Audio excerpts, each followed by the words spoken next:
mais as pessoas falando que sofrem, né? Muito mais as pessoas falando do sofrimento e buscando entender um pouco mais sobre a felicidade. Ou a felicidade é uma busca constante das pessoas, de uma maneira geral.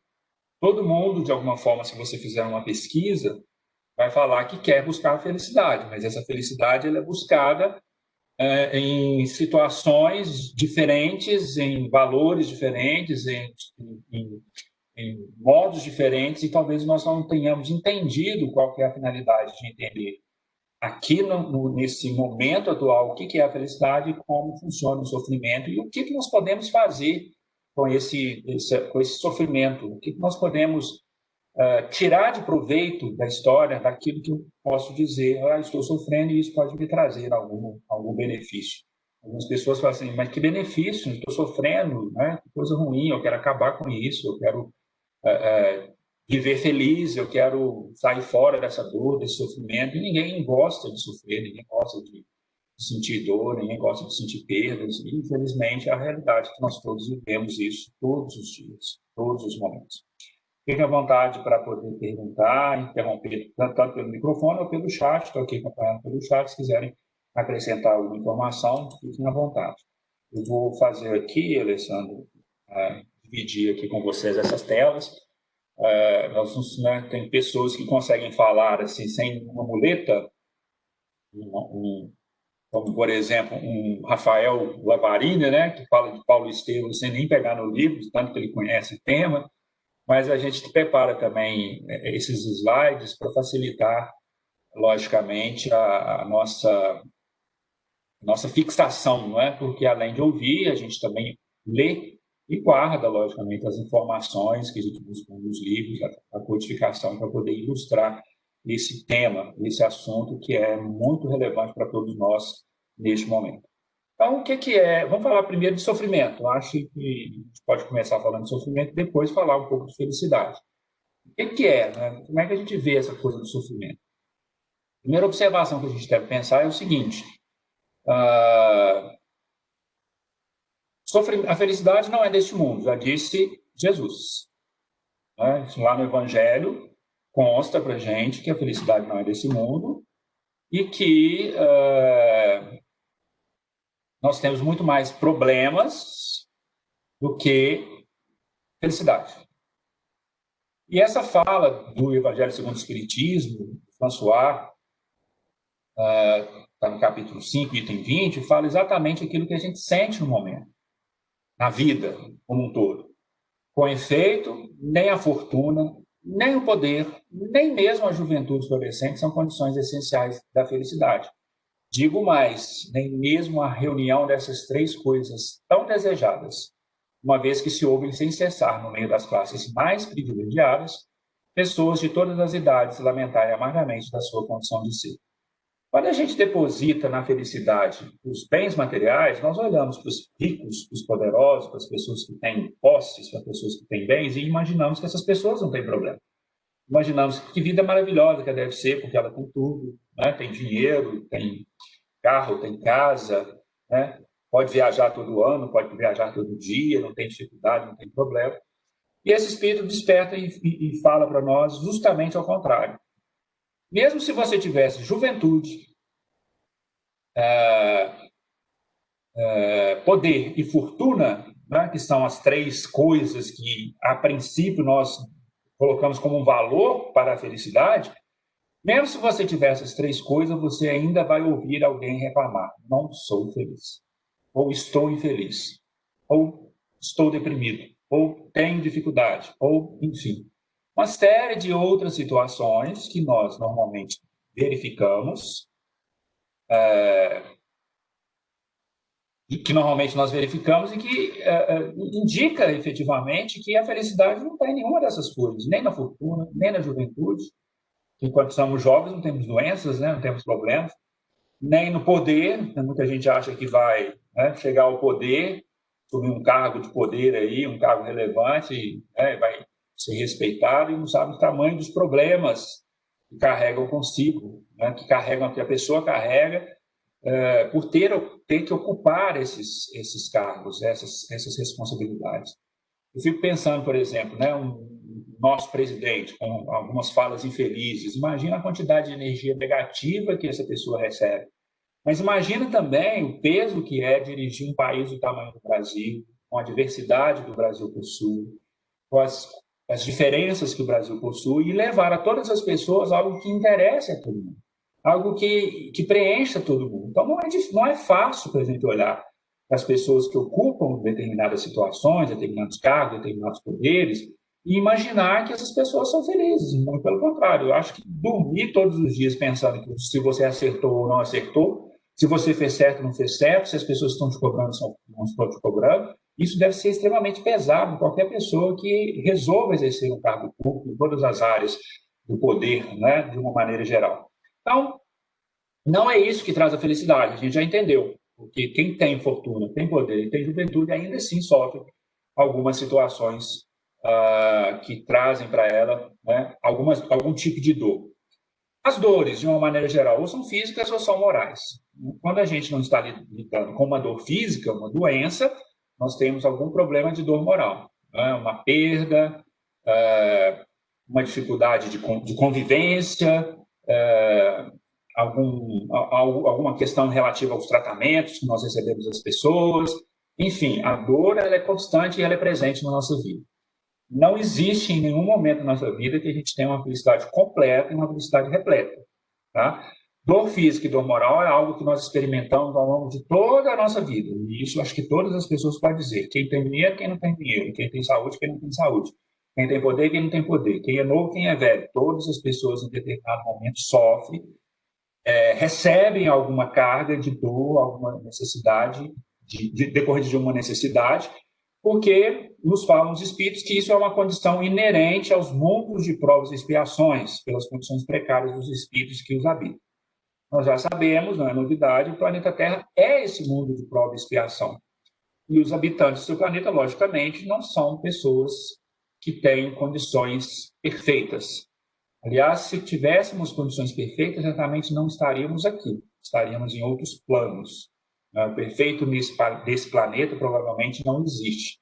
O que a gente consegue perceber em alguns momentos, né, momentos de felicidade, algumas coisas que podemos trazer para que nós possamos passar alguns momentos felizes, mas depois de um momento de felicidade, às vezes é uma dor física, às vezes vem uma dor moral, alguma coisa que nos incomoda, alguma coisa que nos atrapalha. Por quê? Porque simplesmente estamos numa condição evolutiva tal que ainda não temos possibilidade de ter isso pleno, de uma maneira plena. Né? Esse não é um estudo que é, vamos dizer, privilégio, né? Apenas do Espiritismo. O Espiritismo ele traz para a gente algumas percepções novas e diferentes do que a gente pode pensar em relação ao sofrimento, mas o Buda, né, o Siddhartha Gautama, ele já começou a fazer um estudo sobre o sofrimento e ele vamos dizer, estabeleceu, né, ou colocou 4 verdades sobre o sofrimento, né, coisas que depois do Espiritismo vai deixar isso mais claro para a gente. Mas são 4 verdades que o Buda, o Siddhartha Gautama, que viveu de 563 a.C. até 483. Então, ele nem essa fala de Buda foi muito antes do que o Cristo veio dizer para a gente. Quando o Cristo veio ao planeta, ele já trouxe uma lição. A felicidade não é desse mundo. Meu reino não é deste mundo. E eu vou preparar para vocês um outro lugar. E as pessoas ainda não entenderam o que é esse outro lugar, porque nós ainda estamos muito presos a ideia de que aqui é o momento de felicidade, que aqui é que é a vida, que aqui é que a gente tem que viver, aqui que a gente tem que aproveitar, aqui que a gente tem que fazer acontecer. E Jesus não falou absolutamente isso, né? Muito pelo contrário. Então, o Buda ele traz 4 verdades sobre o sofrimento. A primeira verdade é: sofrimento existe. Isso aí todo mundo sabe. Algo que nós não temos como negar, né? Existe, ninguém pode negar, todo mundo passa, ricos e pobres, brancos e pretos, velhos e novos, né? Quem não passou pelo sofrimento ainda vai passar, né? Não é para desanimar não, gente, mas é para pensar o seguinte: se não teve nenhum sofrimento, ainda vai ter. Acho pouco provável não ter tido nenhum tipo de sofrimento, mas ainda vai ter. Quem não sentiu em si o sofrimento, muitas vezes sofre por ver alguém próximo sofrendo. Então, quer dizer, se você não está sofrendo questão própria, pessoal, você está sofrendo porque está vendo o outro próximo seu sofrer, parente próximo sofrendo. E isso também causa um tipo de dor, uma dificuldade, um sentimento negativo para a gente também. Então, essa é a primeira verdade. O sofrimento existe, ninguém pode negar, todos nós vamos passar por ele em determinados momentos da vida. Mais ou menos vezes, isso vai depender da maneira como a gente vai lidar com isso. Tá? Segunda verdade que o Buda falou, todo sofrimento tem causa. Eu não estou sofrendo à toa. O que eu estou passando tem uma razão de ser. Sempre existe um motivo para a existência do sofrimento. Então, se eu estou sofrendo, eu tenho que procurar qual que é a causa, que certamente é anterior. Ela veio antes do sofrimento. A dor veio depois. A dor é a consequência. O que causou essa dor veio antes, né? E se essa causa não é anterior, não é atual, ela tem que ser anterior. O Buda já falava, se as causas não estão no hoje, nessa existência atual, seguramente estarão num passado espiritual da criatura. Olha que coisa interessante, né? Ele já falava da existência de um passado espiritual, antes de Cristo, 500 anos antes de Cristo.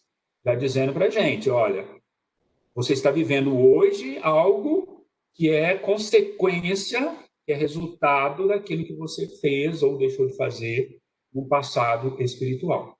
O próprio Buda já trazia esse ensinamento para as pessoas, para dizer que o sofrimento existe e ele tem uma causa, e essa causa se não está agora nessa vida, ela está em outro momento anterior a essa vida. Tá? Terceira verdade que o Buda diz, é necessário superar a causa do sofrimento. Gente, não adianta tentar resolver o sofrimento pela dor. A mesma coisa que assim, estou com dor de cabeça, tomo um remédio para passar a dor. Ok, eu ataco a dor. Mas e o que causou a dor? Eu não pesquisei, não busquei, não fiquei sabendo qual que era o motivo da causa dessa dor. Eu simplesmente tomei um remédio paliativo ali, fiquei sem a dor nesse momento. Qual que é o próximo passo? É ela voltar, às vezes até com mais intensidade. Tá? Então, se o sofrimento tem uma causa que é anterior, é necessário, então, que criemos mecanismos para que a gente possa perceber o que aconteceu antes, né? E então superar essa causa, resolver essa causa. E aí é que está o detalhe. Para resolver a dor atual, eu preciso resolver o problema anterior. A grande saída para acabar com a dor do momento é resolver o problema anterior que deu causa à dor do momento. É isso que eu preciso atacar. Não adianta atacar a causa, a consequência, tem que atacar a causa. Então, é preciso desenvolver mecanismos para que a gente possa, então, desenvolver aquilo que causou a dor, que causou o sofrimento. Essa é a terceira verdade de Buda. E a última verdade de Buda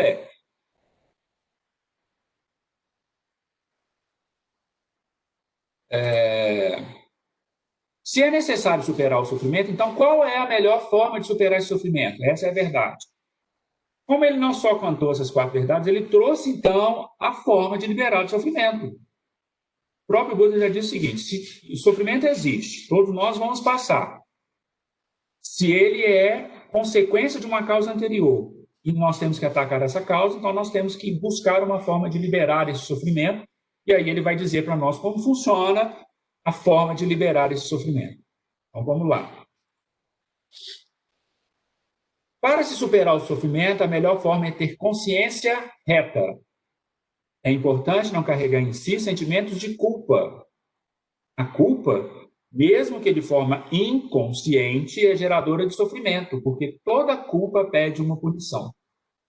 Toda consciência culpada encontra meios de sofrer o que fez, pois o psiquismo do ser culpado mobiliza agentes próximos, capazes de fazer o papel de colaboradores, de cobradores.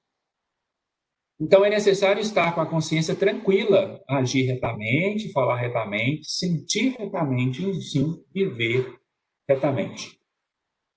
O conselho, viver retamente, é para dizer o seguinte, se eu agir mal, desencadeia um mecanismo, e esse mecanismo é inconsciente, tá? Vai desencadear um mecanismo, e esse mecanismo vai dizer o seguinte, você agiu mal e você precisa corrigir isso, você precisa reparar. Enquanto eu não reparar isso, esse mecanismo vai ficar cobrando. O sentimento de culpa ele surge justamente desse aspecto. Eu tenho vamos dizer, uma consciência inconsciente, eu falo assim, uma consciência inconsciente quer dizer, eu tenho inconscientemente uma ideia de que eu causei um mal e que eu preciso reparar. Mas enquanto eu não reparar, essa consciência continuará me cobrando e eu vou continuar me sentindo culpado. Como é que eu consigo eliminar esse sentimento de culpa? No dia que eu reparar, no dia que eu compensar. E o Espiritismo explica muito bem para nós como funciona a lei de compensação. Muito bem para nós como funciona a lei do equilíbrio. Né? Como é que nós podemos, de alguma forma, resolver os problemas anteriores. Agora, quando ele fala agir retamente, falar retamente, sentir retamente, viver retamente, é para que no futuro a gente não precise colher as dores, né, as dores físicas e morais do que nós fizemos hoje. Então, a matemática é a seguinte: hoje nós sofremos aquilo que nós fizemos ontem. Podemos resolver essa dor de hoje, resolvemos os problemas de ontem.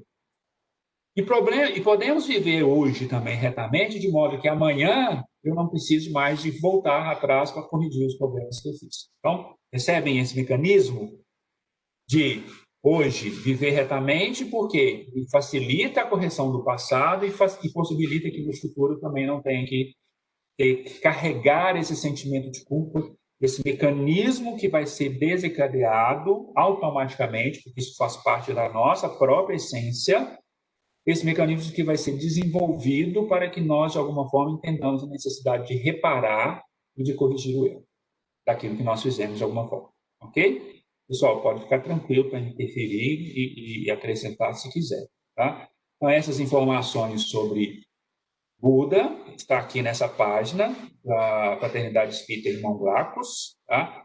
Quando eles fazem estudos exatamente de superar o sofrimento. Então, a receita de Buda para superar o sofrimento é viver retamente, agir retamente, falar retamente, sentir retamente. Então, quando Jesus nos fala assim, olha, é preciso amar o próximo, é preciso respeitar o próximo, é preciso fazer caridade, ele não está dizendo isso, não é simplesmente porque isso é bom, não. Ele está dizendo isso porque os mecanismos funcionam dessa forma para dizer o seguinte: se você não age retamente, não fala retamente, não sente retamente, o mecanismo que você vai desencadear na sua vida depois é esse mecanismo de culpa que vai buscar, de alguma forma, os colaboradores que estão próximos e desenvolver o processo de resgate que você precisa, de reparação que você precisa. Tá? Então, olhando sobre essa ótica, né, do que Buda falou, o Espiritismo vem trazendo para nós as informações necessárias para que a gente consiga entender agora como fazer, como viver de modo a resolver os problemas do passado e preparar um futuro menos doloroso, preparar um futuro mais tranquilo, de modo que a gente possa resolver os problemas antes que eles efetivamente possam acontecer. Então, no capítulo do Evangelho segundo o Espiritismo, capítulo 5, Causa das Aflições, nós temos lá explicações muito claras dos espíritos para dizer de onde surgem as aflições. E vocês vão ver que essas explicações elas estão exatamente na mesma linha do que falou Buda, quando ele explicou para a gente que o sofrimento existe, porque tem uma causa anterior, e essa causa anterior, se não estiver nessa vida, está na vida anterior. E aí os espíritos nos explicam a mesma coisa. As vicissitudes da vida são de duas espécies, ou se assim se quer, tem duas fontes bem diferentes que importa distinguir. Umas têm causa na vida presente, outras fora dela. Mesma coisa que o Buda falou, né?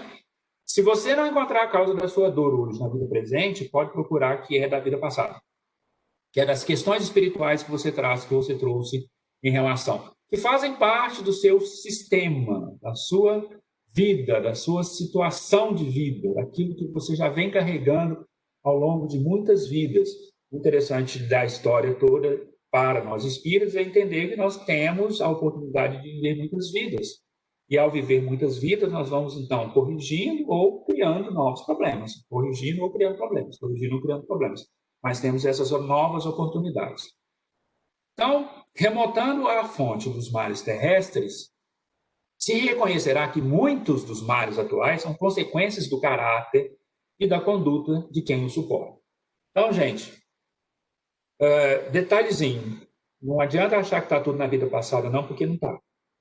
Nas experiências passadas, porque não está, não. É da experiência presente mesmo. Mais da experiência presente que às vezes da própria passada. retomando as fontes dos males terrestres, reconhecerá que são consequências do caráter natural de cada um de nós, das condutas de cada um de nós.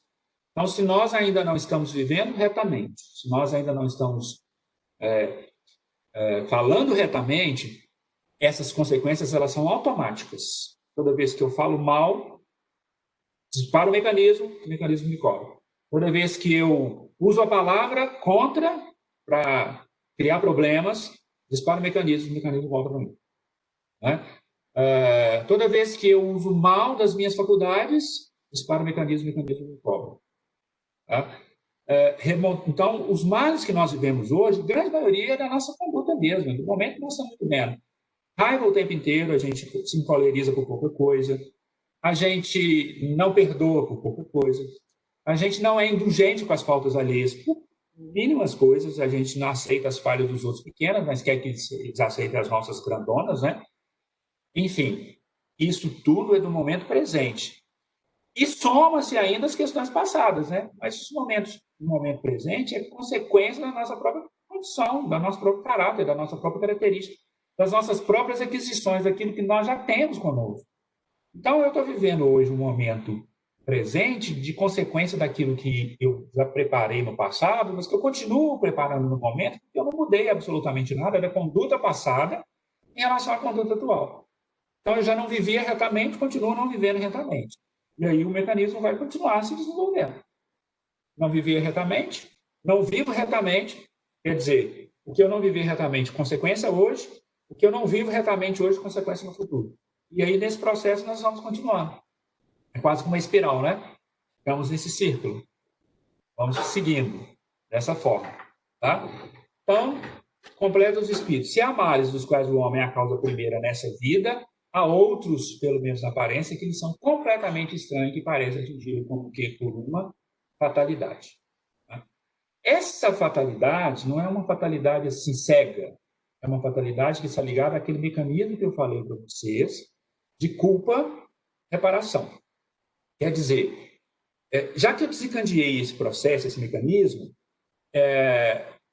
enquanto eu não viver retamente, enquanto eu não fizer retamente, o mecanismo vai continuar fazendo com que eu viva as experiências novamente, aí é que aparece a fatalidade, vai me colocar no meio das experiências novamente, vai me colocar junto com os cobradores e os colaboradores de novo, com as mesmas pessoas, para que eu consiga, então, aprender a viver retamente e, dessa forma, eu evitar que mais no futuro eu continue nesse processo, nesse ciclo. Então, a fatalidade, que quer dizer aqui, não é simplesmente coisas que nós não podemos mudar, porque o que nós podemos fazer aqui é mudar esse comportamento de modo a que o mecanismo também atenda e mude de alguma forma para que nós possamos fazer um futuro um pouco menos doloroso do que o que nós estamos vivendo hoje. Tá? Falando das aflições e dos futuros, quando a gente lê o Evangelho, a gente tem a impressão de que a gente só ouve as coisas ruins do Evangelho. Né? É como se o Evangelho não se falasse de alegrias. É como se a gente estudasse o Evangelho de uma maneira só de tristeza. Eu estou falando aqui desde que eu comecei só de sofrimento. Dá a impressão assim, nossa senhora, tem que sofrer, e as pessoas têm maneira de falar, o espírita faz apologia ao sofrimento. Não é nada disso, né? A gente está buscando entender qual que é a lógica do sofrimento. Eu estou falando aqui do sofrimento. Mas aí a gente para pensar assim, não, a gente vai estudar o Evangelho nos espíritos, ficamos nessa apologia, nesse sofrimento, nessa coisa toda, mas o Evangelho não falava de alegrias, não falava de coisas boas, não falava de cenários bacanas, maravilhosos, né? Então, essa é uma fala interessante que eu descobri aqui. Né? O Evangelho,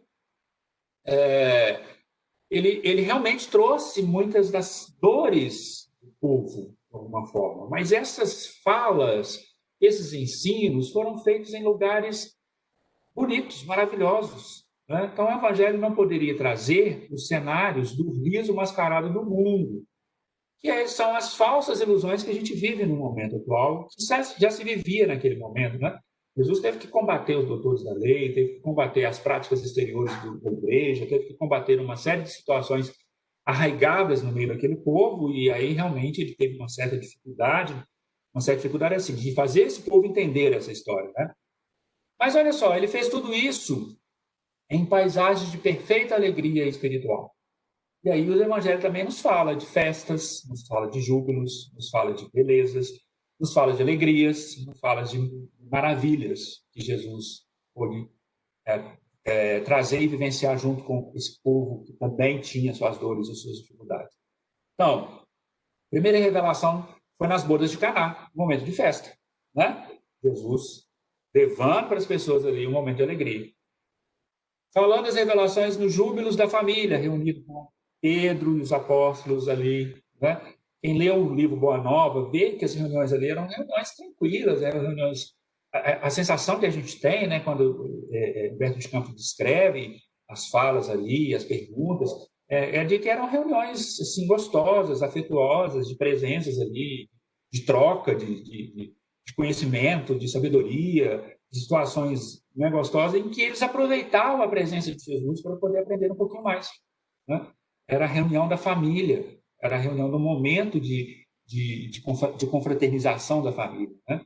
Os ensinamentos que ele fez às margens do rio Tiberíades, às margens do lago de Tiberíades, né, do lago de Genezaré, do mar da Galileia, eles se desdobravam entre criaturas simples, alegres e que eram fortalecidas no trabalho sadio.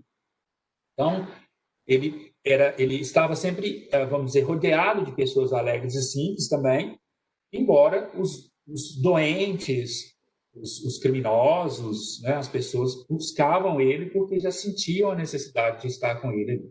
Então, o Evangelho também fala de alegrias, não é só de dor que o Evangelho não fala. O Evangelho nos fala para a gente perceber isso, de alguma forma. Então, Emmanuel esclarece nessa pergunta justamente isso, né? Em Jerusalém, havia a hipocrisia dos templos, né? Os algozes empedernidos. É claro que o mestre não iria tratá-los da mesma forma, né? Alentando a mentira, desenvolvendo os métodos de ingratidão, de violência, vamos dizer, endossando aquelas condutas. É claro que não iria fazer isso. Por isso que, às vezes, a ideia que se tem de Jesus expulsando os mendilhões do templo é uma ideia meio dura, né? Como se Jesus tivesse encolerizado, como se Jesus tivesse feito algo assim, muito duro, muito pesado, para que chamar a atenção das pessoas que aquilo ali não era uma prática adequada dentro do templo. Para dizer o seguinte: com essas condutas é preciso de ter firmeza, com essas condutas é preciso de falar sério, mas existia no ambiente evangélico muita luz, muito amor, muito encantamento, muita alegria. Tá? Falei no início, né? Eu estive na beirada do mar da Galileia. Gente, o lugar é simplesmente emocionante. Traz uma paz, uma tranquilidade, uma sensação boa. E eu fico imaginando, né, as oportunidades das pessoas.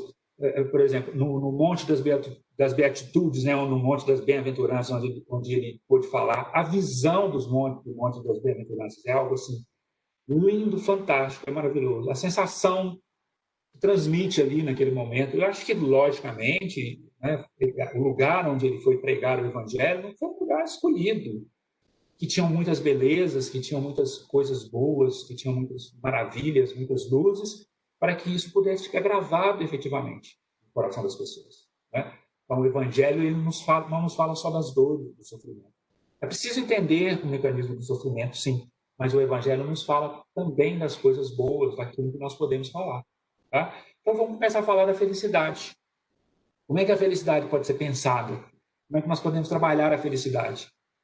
Para Sócrates, ele já dizia, a felicidade é o conhece-te a ti mesmo. Olha que coisa interessante, porque depois Santo Agostinho vem dizer para nós, né, no processo da reforma íntima que ele fazia, Sócrates já trabalhava, né, a necessidade do conhecimento de si mesmo. Conhecer a si mesmo, essa é a chave para a conquista da felicidade. Primeiro passo. E aí a gente vai vendo que os ensinamentos dos que antecederam Cristo já estavam todos sendo preparados para que o Cristo pudesse consolidar a ideia do que ele precisava trazer para que nós pudéssemos entender. Então, Sócrates já falava, conhece-te a ti mesmo. Né? Buda já falava dos mecanismos de sofrimento. Depois vem Platão, né? A noção de felicidade é relativa à situação do homem no mundo e aos deveres que lhe cabem aqui. Então, quer dizer, felicidade hoje é relativa, porque de acordo com o que eu vivo. Se eu não vivo retamente, disparo o mecanismo, eu acabo sofrendo consequências. Se eu vivo retamente, o mecanismo trabalha para que eu possa recolher algo de bom, né? Um fruto benéfico disso. né? Aristóteles falava que a felicidade é mais acessível ao sábio e mais facilmente basta a si mesmo, mas aquilo é aquilo que, na realidade, deve entender todos os homens da cidade. A felicidade é mais acessível ao sábio que mais facilmente basta a si mesmo. Gente, entender, como Sócrates disse, conhecimento de si mesmo, entender os mecanismos do sofrimento e da felicidade. Né? Isso só o sábio pode conseguir entender. Então, a felicidade é mais acessível ao sábio, não é nenhum privilégio, não, é porque ele já conseguiu entender como funcionam esses mecanismos. O que nós estamos fazendo quando estudamos a doutrina espírita, quando nos reunimos num grupo como esse, numa reunião como essa, é justamente acessar essa sabedoria de modo que nós possamos, de alguma maneira, entender como funcionam esses mecanismos e aí sim nós conseguiremos chegar à felicidade. Porque a verdadeira felicidade não é nesse mundo, né? A gente já falou isso, a felicidade ela está em algum outro lugar. Né? No Velho Testamento, a felicidade centra-se na aquisição de bens mais elementares, como comer, beber, viver em família, o temor a Javé, que equivale a uma atitude religiosa do homem. O Velho Testamento colocou que a felicidade ela estava muito mais nas questões muito mais próximas materiais que eles viviam ali, que era a alimentação, a vida em família e a atitude religiosa para com Deus. Né? Celso pergunta aqui, quando falamos, pensamos mal de alguém, existe um mecanismo que nos cobre e temos uma cobrança. Como seria essa cobrança? Consciência, Celso. É a consciência. É uma consciência inconsciente. Tá? O que é isso? A consciência, ela sabe aquilo que a gente fez. E a consciência, ela trabalha de modo a nos cobrar isso de alguma forma. Tá? Como a gente já sabe, ou melhor, a gente tem uma leve percepção daquilo, essa consciência vai trabalhando em cima da gente. Então, o que acontece quando a gente age mal com alguém? Você percebe que a gente fica longos tempos incomodado? E talvez a gente fique buscando uma forma de negar isso. Por exemplo, eu tratei mal uma pessoa. Aí, no fundo, a consciência diz, você tratou mal uma pessoa, isso vai te fazer alguma consequência. Aí você vira, tentando negar a consciência, vira e fala assim, ela merecia ouvir isso mesmo. Não é um processo de negação que a gente vai tentando fazer? Essa negação que a gente vai tentando fazer é a negação com a minha própria conduta, de não reconhecer que eu errei e que eu quero justificar o meu erro e continuar no erro, inclusive. Isso acho que todo mundo já passou de alguma forma. Então, se eu continuo nesse processo, nesse mecanismo de negação, de não reconhecer que eu falei errado mesmo, eu vou continuar, logicamente, desencadeando um processo. E a cobrança vai vir, logicamente. Enquanto eu não resolver isso, essa cobrança vai continuar vindo. Não sei se esclareceu, Celso, a pergunta que você faz. Né? Eu sei que eu tenho que resolver, mas eu fico no processo de negação. Quando eu acabar esse processo de negação, provavelmente eu consigo resolver. E aí é o momento da reconciliação, que é o momento que eu reconheço que eu fiz errado, que é o momento que eu reconheço que eu tenho que pedir perdão, é o momento que eu reconheço que eu tenho que dizer à pessoa sinto muito, né? Enfim, coisas desse tipo. Bom, e no Novo Testamento, a felicidade seriam as bem-aventuranças prometidas por Jesus. O que Jesus promete em cada uma das bem-aventuranças? Ele promete uma recompensa. Bem-aventurados os puros, porque verão a Deus. Bem-aventurados os misericordiosos, porque receberão a misericórdia. Bem-aventurados os pacíficos, porque...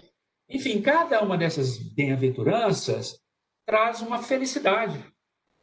Quando ele diz, então, é bem-aventurado aquele que é puro, que perdoa, que é pacífico, né? Cada uma dessas bem-aventuranças promete uma felicidade. Quando ele fala, se você é bem-aventurado, você receberá isso, mas se você não é bem-aventurado, você não receberá isso. Olha os mecanismos desenvolvendo aí mais uma vez, para dizer para a gente. Então, ao longo desse tempo, lá, desde Sócrates, Sócrates falando, conhece-te a ti mesmo. Aristóteles falando, olha, a felicidade está mais próxima do sábio do que aquele que ainda não conseguiu compreender essas lógicas. Né? O Velho Testamento, olha, é preciso que a gente esteja próximo das famílias, né? Do elemento familiar, do comer e beber em família, do temor a Javé. O temor, hoje a gente já entende, né? a atitude respeitosa que a gente deve ter com Deus, com o Criador e com aqueles que nos antecederam, enfim. Né? E quando o Novo Testamento fala assim, os ensinamentos do Cristo dá uma promessa de uma felicidade que não é deste mundo, mas é uma felicidade futura. Tá? Então, o que nós podemos compreender isso? Como se pode conceber a felicidade na Terra no momento? Tá? Como é que nós podemos trabalhar a felicidade na Terra no momento? Se todo espírito tem consigo a noção de felicidade, é sinal que ela existe, e as almas a esperam em alguma parte. Se nós todos estamos esperando pela felicidade, então isso está muito gravado em nós, no nosso íntimo, de que ela existe. Só não sabemos onde ela está. Acreditamos que está nas coisas materiais, às vezes. Acreditamos que está na vida espiritual. Acreditamos que está na família. Acreditamos que está no casamento. Acreditamos que está no emprego. Sim, a gente vai imaginando que a felicidade está em algum desses aspectos. Mas a ideia de que a felicidade existe, a gente tem. Tanto que a gente busca. Tanto que a gente procura. A gente está, de alguma forma, buscando entender, chegar até a felicidade de alguma forma. Tão sonhada pelo homem do mundo, porém, a felicidade não pode existir por enquanto na face do orbe, porque, em sua generalidade, as criaturas humanas se encontram intoxicadas e não sabem contemplar a grandeza das paisagens exteriores que cercam o planeta. Então, a realidade é que a gente não presta atenção nas belezas que nós temos à nossa volta. A gente não presta atenção nas coisas boas que nós somos cercados o tempo inteiro e só vemos as coisas ruins. Quem é que para? Né? Olha, para observar um pôr do sol, por exemplo, e ver que sensação boa que isso nos causa. A gente, às vezes, desliga dos problemas, a gente, às vezes, esquece daquela dificuldade, a gente entra em um outro nível de sintonia, a gente percebe que aquilo, de algum modo, né, traz uma grandeza maior, né? Uma grandeza grande é ótimo, né? Traz uma grandeza, algo assim muito superior daquilo que a gente efetivamente conhece, daquilo que efetivamente a gente sente. Né? A Júlia está falando aqui, né? Da mesma forma que as ações negativas geram em nós algo ruim, as positivas também. Daí ele tem a bem-aventurança. É a promessa do Cristo para dizer: faça assim que você vai receber isso.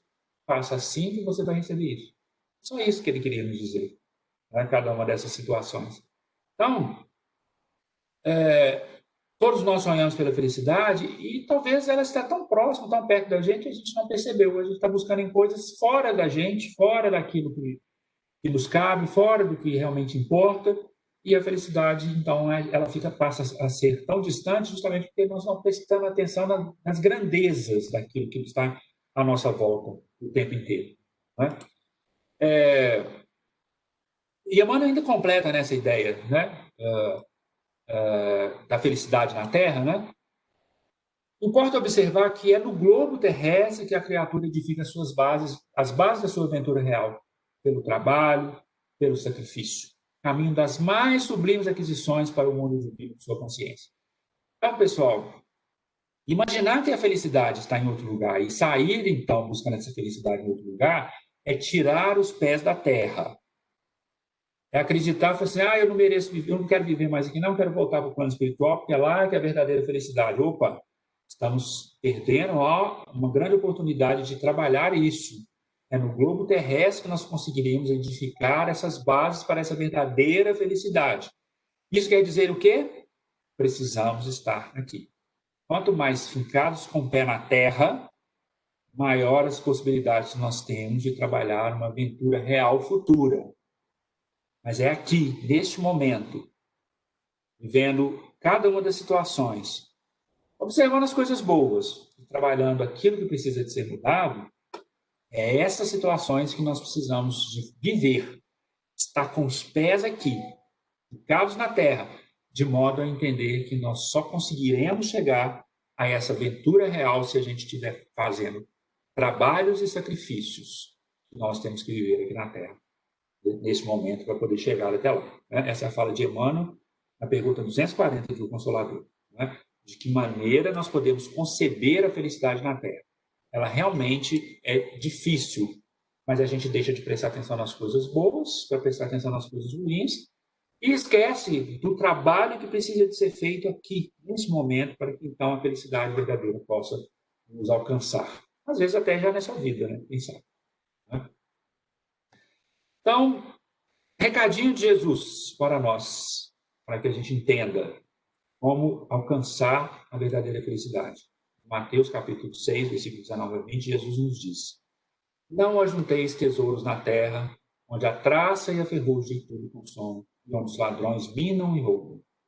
Ajuntai tesouros no céu, onde nem a traça nem a ferrugem consomem, onde os ladrões não minam e nem roubam. O que Jesus quer dizer com essa fala para a gente?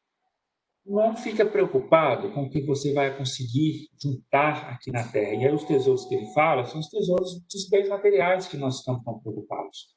A busca da felicidade quase sempre se resume nisso. Casamento perfeito, o lar perfeito, o emprego perfeito, as coisas perfeitas na vida, né? A gente foca muito nisso. Mas, na realidade, quando a Emmanuel falou que a gente precisa estar aqui no trabalho, é para prestar atenção no seguinte: olha, nem tudo é perfeito. Até mesmo porque nós não somos perfeitos e o planeta ainda é um mundo de imperfeição. Mas, já que não somos perfeitos, podemos aproveitar os momentos de beleza e de grandeza que nós temos e recebemos a cada novo dia, a cada situação, para que nós possamos, então, trabalhar e começar a juntar os verdadeiros tesouros, não os tesouros da terra, os verdadeiros tesouros que são os tesouros do céu. E aí, essa é a palavra do Cristo. Ajuntei tesouros no céu, disse o Senhor. Isso quer dizer, vamos acumular valores íntimos para comungar a glória eterna. Essa glória eterna quer dizer, é um momento que a gente vai poder receber no futuro, né? Júlio está dizendo para nós aqui, estamos muito longe do verdadeiro conceito de felicidade, porque na maioria das vezes buscamos elas nas coisas terrenas. E é exatamente isso que Jesus quer dizer aqui nessa passagem. Uma palavra clara, né? Não ajunteis tesouros na terra, busquemos ajuntar tesouros no céu. Mas o que é juntar tesouros no céu? Começar a se preocupar com as coisas que são as verdadeiras, as importantes, para que a gente então possa criá-los, né? Trabalhando dentro desse mecanismo que nos arrasta. E aí a gente vai dizer o seguinte: esses mecanismos nos arrastam, não adianta a gente negar, não, eles existem.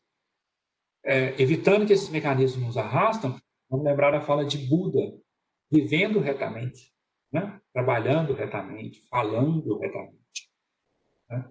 E se a gente não fala retamente, a gente ofende, a gente desanima, a gente tira as esperanças das pessoas. Se a gente não trabalha retamente, a gente inflama as pessoas a não trabalharem também. Se a gente não vive retamente, nós não conseguimos aproveitar a oportunidade do trabalho que Emmanuel nos falou, que é aqui na Terra, que a gente tem que fazer, que a gente tem que buscar. Então, meus amigos, felicidade plena e do jeito que a gente está buscando, ela realmente não existe. Não da maneira como nós estamos buscando. Mas a felicidade, ela pode realmente acontecer desde que nós consigamos entender esses mecanismos. Vivemos sofrimentos no momento, dificuldades no momento, porque isso é consequência, é coerente com o nosso modo de viver. É decorrente do nosso modo de viver. Mas se a gente passa a viver retamente, se a gente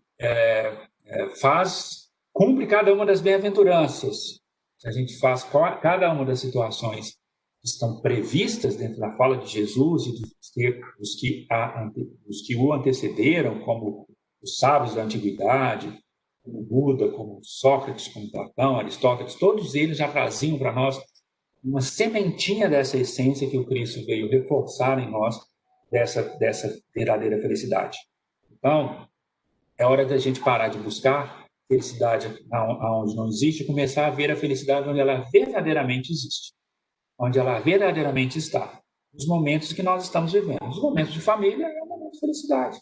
Ah, mas o fulano é assim, fulano é assado, ele sempre atrapalha. Não, gente, vamos aproveitar o momento para ver um momento de reunião e não um momento de imperfeição do outro. Vamos aproveitar o momento para confraternizar e não para poder apontar as falhas e os defeitos uns dos outros. Exatamente, porque todos nós temos, né? Se for começarmos a apontar as falhas e os defeitos uns dos outros, a gente não vai confraternizar. Nós vamos criar um embate e a confraternização depois ela não acontece. O próprio Evangelho de Jesus foi falado e trabalhado em momentos de confraternização, em reuniões de família, em festas, reunindo as pessoas à beira do lago, reunindo as pessoas em momentos de reflexão. Essas reuniões são importantes. Reunindo como nós estamos hoje, nesse momento de reunião, nos fortalecendo uns com os outros, uns ajudando os outros, é que nós conseguimos criar esses mecanismos para que no futuro, então, a gente não precise de sofrer, né, a força do mecanismo que nos impele a resolver aquela culpa que ficou guardada lá atrás e que a gente ainda não conseguiu resolver. Fala, mas eu não tenho consciência da culpa. Ah, mas no fundo, a gente sabe o que a gente precisa fazer. No fundo, fazer é viver retamente, já encerra tudo. Eu acho que essa fala de Buda é muito legal. O viver retamente ensina tudo. Ah, o que é viver retamente? Respeitar o próximo. E aí, quando o Buda fala viver retamente, Jesus traduziu amar ao próximo. Aliás, vamos fazer uma sequência aqui, né? Moisés já falou do amor ao próximo, como a si mesmo, amar ao próximo e a si mesmo, a importância do auto-amor, do auto-perdão também, tá? Amar ao próximo, amar a si mesmo. Os sábios depois vieram reforçando, o Buda fala que a gente viva retamente, e observa, né? Cada um desses sábios que vêm ao planeta vem reforçando a mesma coisa. Ama ao próximo e ama a si mesmo. Viva retamente. Caridade para com todos. Né? A fala de Jesus é uma fala o tempo inteiro de caridade para com todos, amor para com todos. Né? E aí nós podemos, entendendo cada uma dessas falas, aprender a acumular os valores na glória terrena. É isso que é importante para a gente buscar e entender melhor a felicidade. Tá? Júlia completa aqui. Nos julgamos eternos infelizes, arrastamos as nossas dores para várias encarnações. Falta-nos tirar a viseira e dar um verdadeiro sentido para a vida. Gente, nós não somos eternos infelizes. Nós estamos no sofrimento, veja bem, nós estamos no sofrimento como consequência de algo que a gente fez. Ok? Então, isso significa que se essa consequência é algo do que eu fiz, se eu fizer diferente, eu mudo essa lógica. Então, nós não somos eternamente infelizes. Nós estamos valorizando aquilo que não precisa de ser valorizado. Porque se eu valorizo as coisas boas, as belezas, aquilo que realmente está à minha volta, provavelmente eu desvio a atenção das coisas ruins.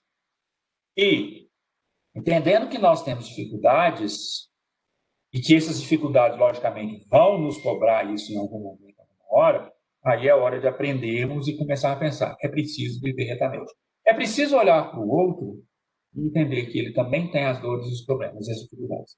É preciso trabalhar com o outro de modo que também, né, eu respeite as suas diferenças, eu respeite os seus problemas, é olhar a dor do outro e entender que também ele deve entender e olhar a minha dor, né, de modo que eu possa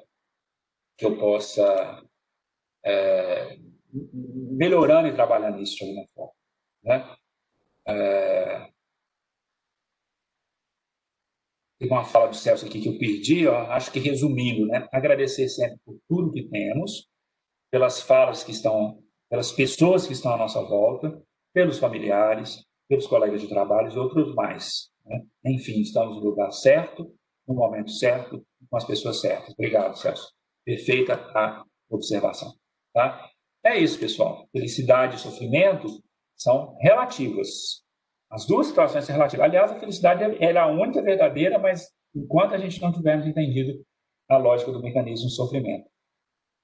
Enquanto estivermos nesse planeta, nós vamos viver num campo dessa relatividade.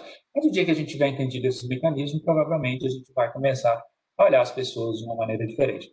Olha, só de olhar os que vieram antes de maneira diferente já faz toda a diferença. Respeito aos pais, aos que vieram antes, aos antepassados, né? Aqueles todos que já viveram, que já passaram dificuldades, dores, problemas, para que nós pudéssemos, né, ter uma vida muito mais tranquila, ter uma vida mais leve, né? Enfim, esse olhar por si só já muda muito a nossa postura, já dá uma leveza muito grande na hora de a gente conseguir fazer isso, né? E prestar atenção nessas coisas lindas e maravilhosas que a gente tem à nossa volta. Aliás, o tempo inteiro a gente tem, né? As flores, o nascer do sol, uma paisagem, algo que nos transporta para as belezas, para as verdadeiras belezas que nós precisamos trabalhar. É isso. Alguém quer comentar, acrescentar? Fiquem à vontade agora.